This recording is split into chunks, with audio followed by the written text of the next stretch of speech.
Assalamualaikum warahmatullahi wabarakatuh. Perkenalkan, kami dari kelompok 1 yang beranggotakan 6 orang. Yang pertama saya sendiri, Nur Syafa'ah Munawaroh. Yang kedua ada Herlis Wulansari Rahayu. Yang ketiga ada Fitrian Ningsih. Yang keempat ada Sohibah Alia Putri. Yang kelima ada Teri Nur Depita. Dan yang terakhir ada Ade Hilman Maulana. Video ini dibuat untuk memenuhi tugas mata kuliah konseling keluarga. Saya akan memaparkan pengertian dari keluarga. Apa sih keluarga? Jadi, keluarga adalah sekumpulan individu yang memiliki ikatan yang terdiri dari ayah, ibu, adik, dan kakak. Keluarga ini adalah sekumpulan individu yang berada di dalam satu rumah yang dihubungkan dengan ikatan pernikahan. Nah, keluarga juga adalah lingkungan pertama yang mempengaruhi perkembangan karakter individu. Nur Pipita, di sini saya akan menjelaskan secara singkat tentang tujuan keluarga. Yang pertama itu untuk membangun keluarga yang harmonis. Dalam membangun keluarga yang harmonis itu diperlukan untuk dapat saling memahami. Karena dengan saling memahami, kita dapat saling menghargai ketika ada perbedaan, baik pendapat ataupun hal lainnya. Nah, untuk mewujudkan saling memahami tersebut diperlukan juga komunikasi yang baik antar keluarga. Yang kedua yaitu untuk menyediakan dukungan emosional seperti memberikan rasa nyaman, rasa cinta, rasa percaya, perhatian, sehingga anggota keluarga yang mendapatkan hal itu merasa berharga.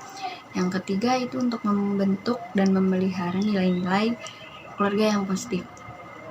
Nah, dalam hal ini diperlukan kepala keluarga yang mampu untuk membimbing keluarganya ke jalan yang baik, seperti menanamkan nilai-nilai agama, mengingatkan untuk beribadah, mengajarkan nilai kejujuran, dan hal-hal baik lainnya.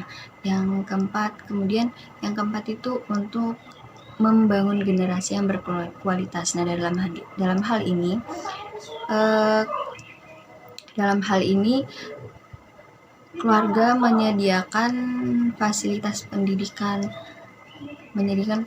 pendidikan untuk anak-anaknya, seperti sekolah, atau dalam kehidupan keluarganya menanamkan nilai-nilai yang baik. Materi selanjutnya yaitu mengenai fungsi keluarga. Nah, fungsi keluarga sendiri itu terdapat ke dalam 8 bagian. Yang pertama itu fungsi keluarga sebagai keagamaan. Mengapa dikatakan seperti itu? Karena keluarga di sini berperan dalam menanamkan nilai-nilai keagamaan, kemudian pemberian identitas agama pada setiap anak-anaknya gitu. Keluarga itu dengan menanamkan nilai-nilai agama sehingga anak akan menjadi pribadi yang lebih baik, kemudian pribadi yang berakhlak mulia, yang bertakwa, yang rajin terhadap ibadahnya dengan dinanamkan nilai-nilai keagamaan tersebut. Nah, yang kedua yaitu fungsi keluarga sebagai perlindungan. Kenapa dikatakan seperti itu? Karena keluarga itu adalah tempat bernaung, tempat untuk berlindung bagi seluruh anggota keluarganya, tempat untuk menumbuhkan rasa aman, kemudian rasa kehangatan itu ditimbulkan dari keluarga itu sendiri. Ketika seseorang itu tidak memiliki rasa aman, rasa nyaman, itu pasti akan bermasalah terhadap dirinya sendiri. Seperti itu, adanya suasana saling melindungi, maka keluarga akan menjadi tempat yang aman, yang nyaman, kemudian bisa mententramkan semua anggotanya. Jika fungsi keluarga itu berjalan dengan baik, maka bisa mengoptimalkan tumbuh kembang bagi si anak, seperti itu. Yang ketiga yaitu fungsi keluarga sebagai cinta dan kasih sayang. Komponen penting dalam pembentukan karakter anak yaitu fungsi cinta dan kasih sayang. Ya, keluarga harus menjadi tempat untuk menciptakan suasana keharmonisan dalam keluarga agar anak bisa lebih aman, bisa lebih nyaman di dalam keluarganya, supaya anak tidak mencari rasa cinta, rasa kasih sayang dari orang lain gitu. Anak akan lebih berkembang dengan optimal ketika ketika anak tersebut mendapatkan kasih sayang dari kedua orang tuanya. Dia tidak akan kekurangan rasa kasih sayang dari keluarganya. Maka rasa cinta dan kasih sayang itu sangat dipentingkan atau sangat berfungsi dalam keluarga, seperti itu. Oke, fungsi yang keempat yaitu sosial budaya. Sosial budaya merupakan cara untuk meningkatkan nilai sosial dalam berbudaya. Cara untuk toleransi dengan orang lain dengan budaya yang berbeda, bagaimana cara meminta tolong, dan bagaimana kita berinteraksi dengan orang-orang di luar sana. Sebagaimana kan manusia merupakan makhluk sosial, sehingga nilai sosial yang tertanam dalam diri manusia itu harus tinggi gitu. Nah, nilai sosial di sini ditentukan oleh bagaimana keluarga memberi contoh untuk menerapkan nilai sosial tersebut gitu. Nah, selanjutnya fungsi yang kelima yaitu fungsi reproduksi. Fungsi reproduksi di sini yaitu pengembangan tuntunan fitrah manusia ya untuk mendapatkan keturunan yang berkualitas gitu ya. Agar keturunan dari leluhurnya tidak putus sampai di situ saja begitu. Nah, dalam fungsi reproduksi juga harus bisa menjaga kesehatan ibu hamil agar terbentuknya anak yang berkualitas begitu. Nah, fungsi selanjutnya yaitu sosialisasi dan pendidikan. Nah, keluarga merupakan pendidikan pertama yang dijalankan oleh anak. Nah, di sini keluarga menjadi pendidikan utama dalam kehidupan anak. Nah, dari cara untuk sopan santun kepada orang lain, cara menghargai orang lain, cara berkomunikasi dengan orang lain itu diajarkan di lingkungan keluarga begitu. Bagaimana anak berkomunikasi dengan orang lain itu tergantung dengan orang tuanya mengajarkannya seperti apa begitu.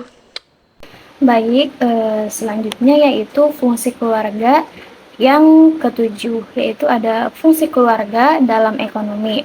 Fungsi ini akan melibatkan aspek pengaturan dan pengelolaan sumber daya finansial untuk bisa memenuhi kebutuhan anggota keluarganya.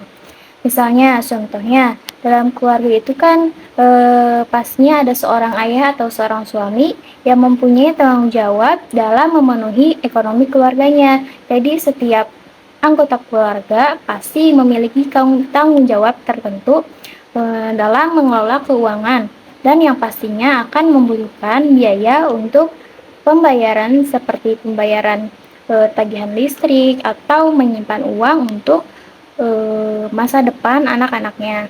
Jadi seorang ayah atau seorang suami itu harus bertanggung jawab untuk merencanakan dan mengelola anggaran keluarga dan memastikannya agar pendapatan yang diperoleh dan dikelola itu bisa memenuhi kebutuhan keluarga dan dapat mencapai tujuan keuangan dalam jangka panjang seperti menyimpan tabungan, investasi, atau pembayaran hutang.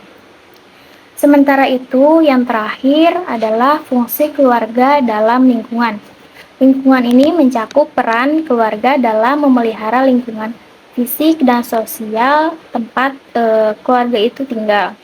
Lalu akan membentuk perilaku anggota keluarga terhadap lingkungan sekitarnya. Contohnya, dalam keluarga itu bisa mengelola sampah, seperti contoh lainnya yaitu menghemat energi, lalu berpartisipasi dalam kegiatan lingkungan sekitar, atau seperti keluarga itu bisa menanam pohon dan membersihkan lingkungan sosial.